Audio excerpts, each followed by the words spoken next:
This is the spot, man. La Obra. Yeah. La Obra? La Obra. What's the name? Yeah, Is it that comes from Spanish? this Latin American saying, manos a la obra, which means two really cool things. One is hands at work, which is more of a literal translation, and the other is hands at play, which is more of a loose translation. But for us, it works really beautifully because it represents the two things that we're trying to find in balance between hands at work and hands at play, passion and practicality. Yeah. This place is Yeah, man, definitely aesthetic. It's a huge space. we've been here now for about 2 years. The design of the whole space and the layout has changed quite a bit since then. You designed figuring it? out what works. Yeah. Yeah. I wanted to find somebody that could do it for us, but it's very expensive. So very DIY at the beginning, like with these countertops here. I ended up building myself for the first thing I've ever built. And it took me about 2.5 months, 3 months to get it all finished and all that. But then that started the foundation. Then from there, you work your way out, starting next with the lounge and then figuring out what else works. Yeah. I feel like you have a certain aesthetic about you, so you're like, you're good with design. Do you? Is the cafe your job, or? I found an interest in design once I did this. Yeah. I had just been an admirer from afar of different folks in that space, but never did I think I'd make my own that felt really like myself, as this one does. Like, this feels like a representation of me. And you can see it with the concrete. It's like this hard exterior. The building is pretty much like just a cinder block in the sky. Yeah. I feel like I would come off that way at times, where I'm like more stoic. But then you come on the inside and it's a little softer. It's a little friendlier, right? Made it at home. Exactly. With the wood, softer wood materials and paper lamps and things like that. And what's the inspiration behind the floor seating? I think I've seen it in like one cafe before, but that's it. Oh, really? Yeah. Dude, I love floor seating. There's a big influence of Japanese design that I really, really like. Like Tadao Ando, for example, he works a lot with concrete.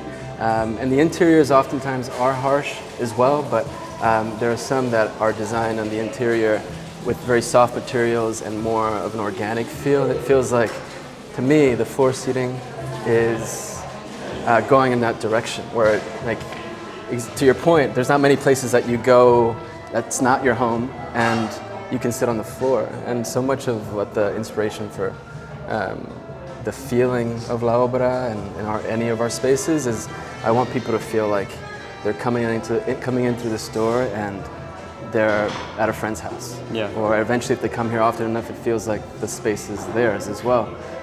Like they know that they can take their shoes off and relax and lay on this, sprawled out, or stay into the very tight, whatever you want. And this felt so good. We did some more around the space. But still, of course, offering some. Yeah, there's some against the walls as well. Yeah, against the walls, and then the back window there, that's really pretty. But of course, a lot of people also like to sit in tables, so we got tables too. Yeah, why the big, like, giant dining room table? Like, that's like yeah. How many people? 18 people in this orientation. Be a great Thanksgiving table. Huge, great Thanksgiving table. We've had a few dinners here actually. That's 2 that were beautiful. 2 dinners. 18 people sitting here. Awesome catered dinner by our friends at Treetop Journeys. They made this incredible meal and had a bunch of friends around the table, and we all sat. It's amazing. Ate a great meal. I think I said meal like 5 times there, but communal table. I've always been drawn to that, and the thought of strangers sitting next to each other and in a polite way, maybe overhearing a conversation about a project they're working on, and maybe there's something that this person that's listening could contribute, or just like a genuine random conversation sparks just by being so close to someone else. Yeah. Yeah. So I'd say like the next part would be the, like, almost like a living room couch area. This is just a staple. I think any space that you want people to feel really comfortable in has to have a lounge area. I think the comfy couch, some nice furniture, great books, and some nice trees. Yeah, a giant Something tree. close enough to a tree. We had a huge tree here, but it wasn't made for this much sunlight, unfortunately, so we had to rehouse it. but now we have some really great fig trees that do really well. This guy's been here for the whole 2 years. This was the first one gifted to me by a friend of mine, Emily. I work with a lot of set designers, and they often have to buy plants for photo shoots. And at the end of the shoot, they have to get rid of them because there's no more use for them. This could really be a good startup. So yeah, truly. Is there a place I can buy these? They give away, like to the people on set, like, does anyone want to take this tree? Yeah. I was like, heck yeah, dude, I'll take this tree. Yeah, I was actually going to ask you where you got it so I could buy it for my apartment, but now I know. I think she got it from the Chelsea Flower Market. There's a bunch of shops that buy plants. These were also from the Chelsea Flower Market there. And that's where everyone buys their stuff. Yeah, so lastly, the cafe. So it's not, or I guess I'll ask you this later about the whole membership thing. Yeah. But so lastly, the cafe. Yeah. What's the inspiration behind this? This was always here, or no? You built this by hand? This is not here. So this is what I was saying. Yeah, I'm gonna get on this side. Cool. The lighting in the back is kind of harsh. Yeah, being weird. Right. So the cafe is what I was telling you earlier that it's the first thing I've ever built with my hands out of necessity. I wanted to again hire somebody to do it, but then it turns out everything is expensive in New York. Yeah. Especially labor because it's so expensive to live here. So it makes sense. So I spent 2.5 months roughly, just very carefully cutting everything in here. And there was nothing else in here, so it was very dusty. Just me, the wood, and the empty space, and passion. And so this, I wanted it to feel nice and light, and kind of start to soften the concrete a bit. With so much stone, concrete around even on the ceiling is concrete. It's a lot of harshness. So I knew from the beginning everything kind of needed to go the opposite direction. A light-colored wood made so much sense, and then of course the Noguchi lamps that we were talking about before that to me represent craftsmanship, and Noguchi to me that's what he represents, and we needed to make sure that we had a nice Noguchi lamp in here, or a few now, but starting with this one. Yeah. And the La Marzocco machine, of course. I know, that's so sick. Classic. It's so cute. I don't think I've ever seen one that's this Linea Mini, it's the perfect size for us. Because at the beginning, this wasn't meant to be, or rather, it wasn't intended to be like this bigger thing that it grew into. We were just inviting friends over and asking them to come by for a cup of coffee and to bear my horrible latte art. And they'd look at me and smile and say it's a great job, but there's nothing there. It's just like, oh, it's an apple or a turtle. Like you make the shape after I pour it. Anyway, but now it's been serving us great so far. Now we actually have great baristas behind the counter who know what they're doing, unlike me. But over time we've been upgrading equipment. Like the grinder, we're learning is like the biggest thing that you could actually do for the beans. And the machine, of course, is important, but the grinder has been the biggest game changer. Yeah, for sure. Well, I'd love to try something. Is there heck yeah. anything special? We got 2 things. A drink, and I think I'd love to give you a chocolate bar as well. That Interesting. Paired with the right drink, I think it'll look really good. So I think you should try the Bentley's Note, which is now a year round. It's a chili maple cappuccino that we make everything in-house from the syrup, mix all the chilies and the maples, and it's really great ratio, and it comes out awesome. And it's topped off with chili flakes, like actual chili flakes. So it's a little spicy, perfect for the cold weather. That's interesting. And then we'll pair it up with some chocolate here. Really, I think any of these would work for you. But maybe, I do like a dark chocolate. Yeah? Boom. So we'll do this. This is a really great brand, Casa Bosques. The founders are originally from Mexico City, and they make these great chocolates here in New York. Sick. Finding that flow is the most important thing to it all, because once you get it, it's like all these ideas start coming to you. And I really feel that when you can take your shoes off, sit on the floor, just get comfortable. You can find it a lot quicker. And if once you're in that, the time will fly, you'll get so many thoughts out of you that you didn't know you had. Yeah. It's like grounding, kind of. Yeah, it's very grounding with the rug. Same with like taking your shoes off and putting them in the grass at Central Park. Yeah. It does the same thing. Yeah. So what's you get the chocolate from somebody, or what's this? Yeah, so Casa Bosques, they do a few things, but one of the parts that we carry here is the chocolate. They're from what I understand, they're made here, but the brand started in Mexico City, and they have a few different branches of it all. But the chocolate's incredible. It always has this really beautiful art in the front. That's always really inspiring. Stands out. Yeah, like it doesn't even look like a chocolate bar. When we place it up front in the cafe on the shelf, most people don't know it's chocolate. It's just like a book, they think, from a distance, you know, which I really love. I didn't want just any random chocolate bar here. Yeah, I love your mug choice. Thank you. It took a little bit nice of time. Mugs. They feel like very homemade. Yeah, they are. They're made in Poland. This really talented studio makes them by hand, and so it took us like 2 months to get the 40 that we ordered at first. So everything good takes time. We learned. How do you feel? Feel good. Excited to really dive into this. Yeah, the chili maple was concocted by the team here. All our recipes, like our custom recipes, were made here. We have these lab days, we call them, where we get together and we think about some funky stuff to make. And we're doing that more often now. This is like the first introduction of these drinks that we're bringing forward. And so this chili maple cappuccino was a huge hit. Some chili flakes over top. So good. Yeah? Is there chocolate in this? There is no chocolate. It's the espresso. Do you guys use, what kind of beans do you use? So these beans are from Colombia. Yep. We're starting Nariña? soon, La Luna, Luna. which means the moon. It's from this region in Colombia called Huila, Acevedo. There's a bunch of growers there that grow grape, Pink Bergen, Pacamara. This is a Pacamara. And then it's roasted here in New York, of course, make it fresh. We're gonna start packaging coffee pretty soon, so we're really diving deeper into the coffee side. The coffee side, and specifically like the roasting side, to make sure that we're presenting something really great. But we've been using this La Luna now for I think 8 months or so, and for as long as we can have it, we'll take it. And then over time we'll figure out some blends. You know, a lot of you know, when you mix Colombian and Ethiopian, there's some really interesting things that happen there, but this is purely Colombian.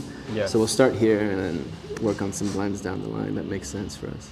This is super good. Yeah? So, nice. I'm never an order like a flavored kind of latte guy, because I do so many reviews and I do the plain lattes. Yeah. But I had like obviously a lot of different spots have like their specialty drinks, like Enley's, like tiramisu latte, and different places like that. This one's like definitely one of my favorites, no joke. And I feel like it's like you really still taste the espresso, like the chocolatey notes and stuff of it.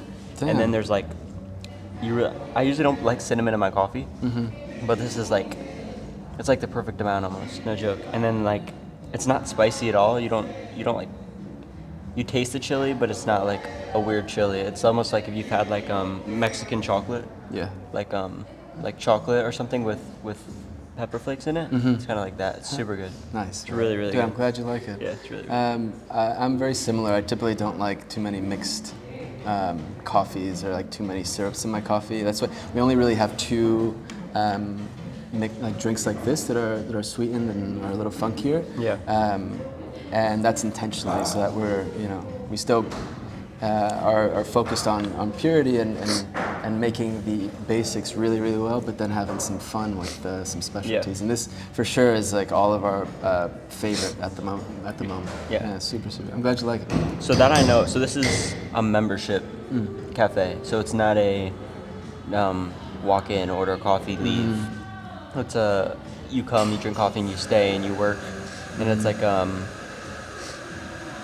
like a membership. Right now, is it daily membership or monthly? Right. So I'm glad you made the distinction. There's right now we're not monthly or long term. It's on a daily. So it's first come, first serve, and that came about truthfully out of necessity, because when we were open just for friends and for whoever heard of us can come check us out, it was all great just about until January, where it got even greater, where a lot of people started coming. At the beginning of this year, like social media. Exactly. Some folks made some TikTok videos, and that got a lot of attention. And out of nowhere, with a small team at the time of myself and 2 baristas, were bombarded by a lot of people interested in coming, which is really exciting. And so we were scrambling, trying to figure out, like, okay, what do we need to do to be able to host as many people as we can, but still be able to maintain the original intention of the space, which was to make a calm space. It's not very boisterous, it's not loud, you can still focus on your work or on the conversation you're having with the person next to you. Like, we're not yelling right now. Yeah. This is probably the least work that your microphones have had to do for a long time, but that's what we want this space to be. Like, in New York City, there's so many coffee shops and there's so many of them that are busy all the time, which is great. But me being the consumer and the guest, I wanted to find a spot where I can pull up and I know that there's a seat for me to actually sit down, open my laptop, and find that flow that I was talking about. And it got just increasingly more and more difficult. As good as the coffees were, I'd ended up just having to take it to go because there wasn't a seat. Yeah. And so this came out of necessity. Sorry, I was getting a phone call. And so, we started doing the tickets. We started doing the tickets so that we can manage that flow. And there's roughly 48 people or tickets a day that we release for Saturdays only. The goal is to increase that over time. But as you know, during the week, this space doubles as a rental photo studio. Yeah. That's the other side of La Obra. There will be more sides to come in the future. There's many sides to the square or cube, but for now it's these two. And eventually, when we have more space, the studio can kind of do its own thing in a separate space while we can focus more on the cafe and having this be a Monday through Friday. And also the intention is to build a public-facing cafe as well, because we don't want to hold. Excuse me. You want to take it? No, it's okay. Because it pauses the music. I'm connected to the tunes right now. But the goal is also at some point to open a public-facing, and for folks that want to come and don't want to spend all day here, and they just want to try our coffee or just sit in the space for a little while, we want to be able to do that too. And while also still being able to do this more private workspace, because people seem to enjoy it. Yeah. And we get to, kind of build our own world a little bit more precisely. Right now, there's a few folks behind us. That's intentional. We release per hour only a certain amount of tickets, so that it starts off really slow and progressively gets busier throughout the day, so that folks can choose what they're looking for. If they want really a quiet space, then come in the morning, and they know there'll be one of 12 people in the space. If you want something a little bit more lively, you come in later part of the day, where there's going to be 30, 40 people in here. I feel like a lot of people are, I'm sure you found, what's the word?